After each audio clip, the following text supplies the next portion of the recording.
energy resources? These are the resources of fuels what we required. Energy resources. మనకు కావాల్సినటువంటి ఇంధనాలను ఇచ్చేటటువంటివే energy resources అని చెప్తాం. ఎనర్జీ రిసోర్సెస్ అంటే మోస్ట్ ప్రాబబ్లీ ఎనర్జీ ఇచ్చే రిసోర్సెస్ అని మనం అనుకుంటాం, కానీ ఎనర్జీ ఇచ్చే రిసోర్స్ కాదు, అది ఫ్యూయల్ని ఇచ్చేటటువంటి resource. What is a fuel? It will supply energy. ఈ ఎనర్జీ ఎలా ఉండొచ్చు? ఎయిదర్ హీట్ కావచ్చు, ఆర్ లైట్ కావచ్చు, ఆర్ మెకానికల్ ఎనర్జీ కూడా కావచ్చు. Either heat are light or mechanical energy. Mechanical energy అంటే యాంత్రిక శక్తి అంటాం. ఇది దేనికి యూజ్ అవుతుంది అంటే మెషిన్స్ని రన్ చేయడానికి యూజ్ అవుతుంది. లైట్ ఎనర్జీ కాంతి శక్తిని అందించేవి లేదా ఉష్ణ శక్తిని అందించేవి, వీటిని ఏమంటున్నాం మనం? ఫ్యూయల్స్ అంటున్నాం. దీనికోసం ఇది ఏం కావాల్సి వస్తుంది అంటే బర్న్ కావాల్సి వస్తుంది, అంటే మండాల్సి వస్తుంది. మండించడం ద్వారా మనకు కావాల్సినటువంటి హీట్ ఎనర్జీ, లైట్ ఎనర్జీ మరియు యాంత్రిక శక్తిని అందించేటటువంటి వాటిని మనం ఫ్యూయల్స్ అంటాం. By burning fuels will produce heat energy, light energy and mechanical energy. Then the sources of fuels are called generally energy resources. ఇట్లా ఇంధనాలను అందించేటటువంటి వనరులు ఏవైతే ఉన్నాయో, సోర్సెస్ ఏవైతే ఉన్నాయో, these are called energy resources. ఓకేనా? సో ఏమున్నాయి ఎనర్జీ రిసోర్సెస్ అంటే ఇక్కడ రెండు కేటగిరీస్ మనం చేసుకుంటూ వెళ్తున్నాం. ఈ లైన్కి యువతలు ఉన్నాయన్నీ కూడా when we try to increase the consumption, these won't be exhausted. మనం ఎంత వినియోగించినా కూడా ఇవి అయిపోతాయా? అయిపోయే అవకాశం లేదు. రేపు ఎవరన్నా పిన్నిగారు వచ్చేసేసి మీ మేడ మీద మా బట్టలు ఆరేసుకుంటామన్నా లేకపోతే వడియాలో ఏయో ఆరేసుకుంటామన్నాం అనుకోండి, అమ్మ మా ఎండ అయిపోద్ది అనే అవకాశం ఉందా? లేదు. ఎంత వాడినా కూడా అవసరమైతే నెక్స్ట్ డే మళ్ళీ ఇమీడియట్గా అవి రెడీగా ఉంటాయి. కాబట్టి these are generally considered as renewable energy resources. Renewable energy resources. ఇంకొక కైండ్ ఏమవుతుంది, వీటి యొక్క కన్జంప్షన్ ఇంక్రీజ్ అవుతున్న కొద్దీ these will be exhausted in short span of time. వినియోగం పెరుగుతుందనుకోండి, ఇవేమవుతాయి within a short span of టైంలో ఎగ్జాస్ట్ అయ్యేందుకు అవకాశం ఉంది. కాబట్టి సో ఎనర్జీ రిసోర్సెస్లలో 2 టైప్స్ పెట్టుకున్నాం, renewable energy resources and non renewable energy resources. ఇవి మనకు తెలిసినటువంటి టెర్మినాలజీ. దీనికంటే ముందు బిహైండ్ ఉన్నటువంటిది ఏంటిది అంటే వీటిని మోస్ట్ ప్రాబబ్లీ మనము ప్రైమరీ ఎనర్జీ రిసోర్సెస్ అని, సెకండరీ ఎనర్జీ రిసోర్సెస్ అని చెప్పేసి సబ్ కేటగరైజ్ చేసే అవకాశం కూడా ఉంది. ఒకటేమో ప్రైమరీ ఎనర్జీ రిసోర్స్, ఇంకొకటేమో secondary energy resources. So what are primary, what are secondary? Primary అంటేనేమో ప్రాథమిక అంటున్నాం, సెకండరీ అంటేనేమో గౌణ అని చెప్పేసి అంటున్నాం. ఇంత క్రితం మనం మాట్లాడుకున్నటువంటి ఏది రెన్యూవబుల్ ఎనర్జీ రిసోర్సెస్ అన్నీ కూడా దాదాపుగా అంటున్నాం, కానీ పూర్తిగా అనట్లా. అన్నీ కూడా దాదాపుగా మనకు ప్రైమరీ ఎనర్జీ రిసోర్సెస్ అనిపించుకుంటాయి. All renewable energy resources will belongs to primary energy resources, whereas all non renewable energy resources will belongs to secondary energy resources. కొన్ని ఎగ్జామ్షన్స్ అనేవి ఇక్కడ ఉంటాయి. ఆ ఎగ్జామ్షన్స్ మీద మనకు స్టేట్మెంట్ రిలేటెడ్ క్వశ్చన్స్ పడే అవకాశం ఉంటుంది.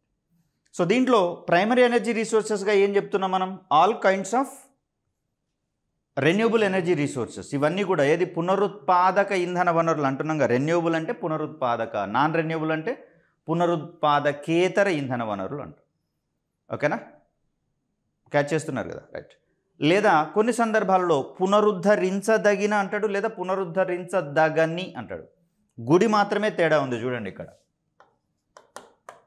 పునరుద్ధరించదగిన లేదా దగని. సో ఇదేమో మనకు రెన్యూవబుల్ ఎనర్జీ రిసోర్సెస్ అవుతాయి. ఈ సెకండ్ క్రైటీరియా ఏదైతే ఉందో ఇది నాన్ రెన్యూవబుల్ ఎనర్జీ రిసోర్సెస్ అవుతాయి. Just slight difference. పునరుత్పాదకేతర నాన్ రెన్యూవబుల్, పునరుద్ధరించదగిన, పునరుద్ధరించదగని, ఇవి రెండు. రైట్. ఇక్కడ చూడండి, ఈ లైన్కి యూతల వైపు ఉన్న వాటిల్లో మనకు ఇవన్నీ కూడా న్యాచురల్గా అవైలబుల్ ఉంటున్నాయి చూడండి. ఇవన్నీ కూడా naturally available in the nature. అదే ఇవైతే మనకు న్యాచురల్గా అవైలబుల్లో ఉండవు. It depends on these primary resources. అంటే ప్రాథమిక ఇంధన వనరుల మీద ఆధారపడినవేమో సెకండరీ లేదా గౌణ శక్తి వనరులు అంటున్నాం. ప్రకృతిలో సహజంగా లభిస్తూ ఉంటే దాన్ని మనం ప్రాథమిక ఇంధన వనరులు అంటున్నాం. కన్ఫ్యూజన్లో ఉన్నారా? ఏ కన్ఫ్యూజన్ ఉండదు. న్యాచురల్లో న్యాచురల్గా దొరికితే ప్రైమరీ, దొరకకపోతే బొగ్గు ప్రాథమికనా లేకపోతే సెకండరీనా? షూరా సార్? తవ్వితే వస్తుంది కదా, అర్థమవుతుంది కదా. ఇది అయిపోయే నేచర్ గురించి మనం మాట్లాడట్లా, whether it is available naturally or not, అంతే. ఇక్కడ ప్రాథమిక శక్తి వనరుగా మనం ప్లాంట్స్ని పేర్కొంటాం. Plants biomass is naturally available in the nature, కాబట్టి వాటిని మనం ఏమంటున్నాం? ప్రైమరీ ఎనర్జీ రిసోర్సెస్ అంటున్నాం. ఈ ప్రైమరీ ఎనర్జీ రిసోర్స్లో దీంట్లో ఏం లేదు, పేర్లు మళ్ళీ చెప్తా, వెలగున్నారు. No need to worry, everything will be discussed. ఓకేనా? జస్ట్ చెప్పే కాన్సెప్ట్ మీద కాన్సన్ట్రేషన్ చేయండి. కన్ఫ్యూజన్ మొత్తం ఇక్కడే పెడతాడు ఇంట్రొడక్షన్లోనే. ఇక్కడ plants are considered as primary energy resources, right? ఈ ప్రైమరీ వీటిని ఇంకో రకంగా వెజిటేషన్ అని కూడా అంటాం, జీవ సంపద అని చెప్పేసి అంటాం. ఇవి డ్యూ టు ఫ్లడ్స్ కానివ్వండి, లేకపోతే ఎర్త్క్వేక్స్ వచ్చినప్పుడు కానివ్వండి, పెద్ద పెద్ద వృక్షాలు మొత్తం కూడా ఏమవుతాయి అంటే కూలిపోతాయి కదా. కూలిపోయినప్పుడు వరదలు వచ్చినప్పుడు వాటి మీద నుంచి టన్స్ ఆఫ్ సాయిల్ మొత్తం డంప్ అవుతూ ఉంటుంది, డిపాజిట్ అవుతూ ఉంటుంది. ఇట్లా ఆ వెజిటేషన్ మొత్తం ఏమవుతుందంటే ఇయర్స్ ఆఫ్ టైంలో, ఓవర్ మిలియన్ ఇయర్స్ ఆఫ్ టైంలో అవి మొత్తం అండర్ గ్రౌండ్లో బరీ అయిపోయినట్టుగా ఉంటాయి. దాని మీద ఎనరోబ్స్ అనేటటువంటి బ్యాక్టీరియా, ఏ బ్యాక్టీరియా అది? Anaerobes are the bacteria which works on the vegetation which are deeply buried in the layers of soil or earth. So అట్లా ఎనరోబ్స్ వర్క్ చేసేటప్పుడు ఏమవుతుంది అంటే వెజిటేషన్ కాస్త ఫ్యూయల్గా కన్వర్ట్ అవుతాయి అన్నట్టు. మరి ఇప్పుడు ప్రైమరీ ఎనర్జీ రిసోర్స్ అయినటువంటి ప్లాంట్స్ లేదా వెజిటేషన్ మీద డిపెండ్ అయ్యే కదా మనకు కోల్ వస్తుంది. కాబట్టి ఇవి న్యాచురల్గా అవైలబుల్ అయినట్లు కనిపిస్తాయి, కానీ without plants they may not available. అది ఫామ్ అయ్యే అవకాశం లేదు. కాబట్టి హెన్స్ కోల్ కావచ్చు, అదేవిధంగా పెట్రోలియం కావచ్చు, న్యాచురల్ గ్యాస్ కావచ్చు, these are all considered as the secondary energy resources అంటాం.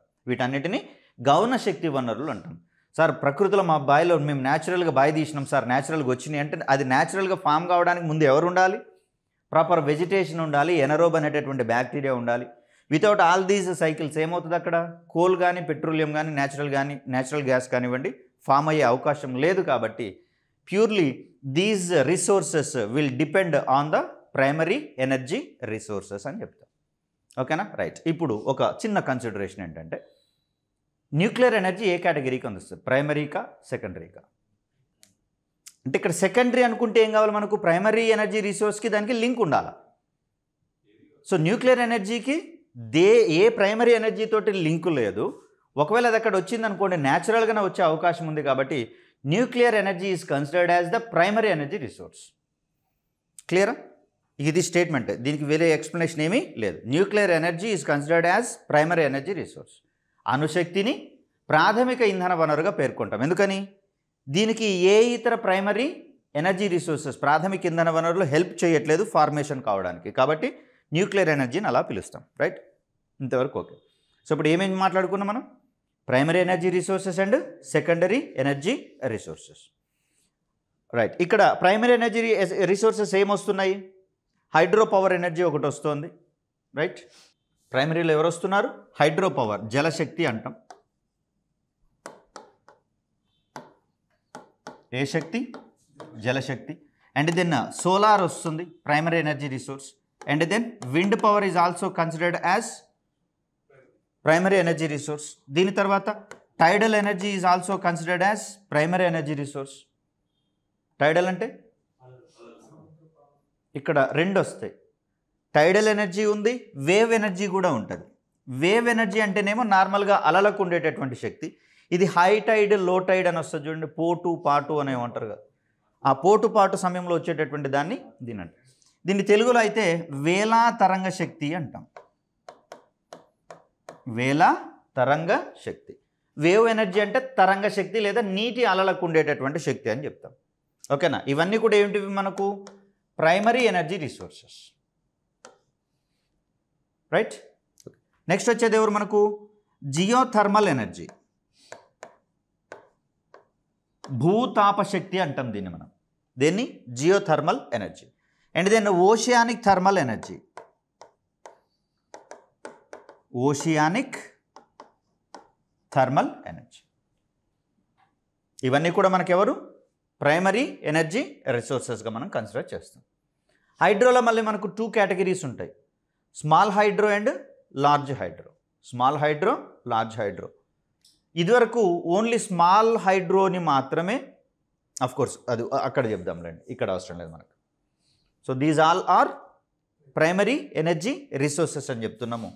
ఇక సెకండరీ ఎనర్జీ రిసోర్సెస్కి వచ్చేసరికల్లా ఓకే సార్, న్యూక్లియర్ కూడా, అణుశక్తి కూడా మనకు, అణు విద్యుత్ ఇంకోటి అనట్లేం, జస్ట్ ఆ ఎనర్జీ దాని నుంచి మళ్ళీ మనం మన యూసేజెస్ కోసము వాటిని ఫర్దర్ డిఫరెంట్ కైండ్స్లో వాడుకుంటూ ఉంటాం కాబట్టి. సో సోలార్ పవర్ కావచ్చు, విండ్ పవర్ కావచ్చు, టైడల్ ఎనర్జీ కావచ్చు, వేవ్ ఎనర్జీ కావచ్చు, geothermal energy, oceanic thermal energy, and then nuclear energy, hydro power, next biomass. Biomass this is also considered as primary energy resource. బయోమాస్లో మళ్ళీ biogas కూడా వస్తుంది మనకు. ఓకేనా? సో ఇక్కడ ఉన్నాయన్నీ ఇక్కడ మనం చెప్తున్నాం. Okay right. ఇప్పుడు సెకండరీ గురించి ఒకసారి మాట్లాడుకునే ప్రయత్నం చేద్దాం. రైట్, సెకండరీ ఎవరెవరు వస్తున్నారు మనకు? రైట్, దీంట్లో కోల్, బొగ్గు, పెట్రోలియం. పెట్రోలియమా పెట్రోలా? Petroleum is superior than petrol. Petroleum నుంచి పెట్రోల్ వస్తుంది, పెట్రోలియం నుంచి పెట్రోల్ వస్తుంది. అండ్ దెన్ న్యాచురల్ గ్యాస్, సహజ వాయువు అంటాం, న్యాచురల్ గ్యాస్. వీటి తర్వాత ఇంకొన్ని ఏమొస్తాయి అంటే మనకు సిబిఎం అని ఒకటి వస్తుంది, కోల్ బెడ్ మీథేన్ అంటాం, coal bed methane. And then gas hydrates. దీంట్లో ఇవి పెద్దగా మనకు ప్రాచుర్యంలో లేదు, కానీ ఈ మూడింటిని మాత్రం భయంకరంగా వాడి వదిలిపెట్టేస్తున్నాం. Right, coal, petroleum, natural gas, CBM and gas hydrates. So natural గ్యాస్లో మెయిన్ కాన్స్టిట్యూయెంట్ ఎవరు ఉంటారు? అక్కడ క్వశ్చన్ పడుతుంది. దీంట్లో ఎవరుంటారు అంటే మీథేన్ ఉంటుంది సార్. న్యాచురల్ గ్యాస్లో ఎవరుంటారు? మీథేన్ ఉంటుంది. కోల్బెడ్ మీథేన్లో ఎవరుంటారు? పేరే చెప్తోంది, మీథేన్. Okay, methane. కాబట్టి which is the primary gas in coalbed methane అని క్వశ్చన్ రాదు. What is the main constituent of CBM అని అడుగుతాడు. What is the main constituent of CBM in షార్ట్లో అడుగుతాడు. అంతేగాని కోల్బెడ్ మీథేన్లో ఎవరు ఉంటారు అంటే ఆగస్టు 15 ఏ తారీఖున వస్తుందని అడిగినట్టు లెక్క, లేదా గుడ్ ఫ్రైడే ఏ వారం వస్తుంది, ఇది క్వశ్చన్ అవుతుంది అన్నట్టు. సో అంత ఫన్నీగా ఉంటుంది. కాబట్టి ఏమంటాడు, what is the main constituent of CBM. లేకపోతే క్రింది వానలో which of the gases may have methane as their primary constituent. క్రింది వానలో ప్రాథమికంగా మీథేన్ని కలిగినటువంటి వాయువులు ఏంటి గుర్తించండి అని అడుగుతాడు. అప్పుడు natural gas, CBM, gas hydrates. Gas హైడ్రేట్స్లో కూడా మీథేనే ఉంటుంది. అర్థమవుతున్న క్వశ్చన్స్ స్ట్రాటజీ అక్కడక్కడనే తిప్పేస్తాడు, బట్ అక్కడే మనం క్లీన్ బోల్డ్ అవుతాం. ఓకే రైట్, ఇవన్నీ ఏంటి మనకు సెకండరీ ఎనర్జీ రిసోర్సెస్ అంటాం. These will depend on the primary energy resources. ఇవన్నీ కూడా ప్రాథమిక ఇంధన వనరుల మీద ఆధారపడి ఉంటాయి కాబట్టే వీటిని మనము సెకండరీ ఎనర్జీ రిసోర్సెస్ అంటున్నాం. ఈ లిస్టు మనకు బాగా గుర్తుండాలన్నమాట. లిస్టు దీంట్లో మళ్ళీ పదజాలాల ఆధారంగా మనకు అక్కడ ఎగ్జెంప్షన్స్ అనేవి మనం మాట్లాడుకుంటాం. రైట్, ఇక్కడ చూడండి, తిరిగి ఉత్పత్తి చేయగల సామర్థ్యం ఆధారంగా బై ద కెపాసిటీ ఆఫ్ రీప్లెనిష్మెంట్ అంతే అంటారా, లేదా రీప్రొడ్యూస్ అని చెప్పొచ్చు.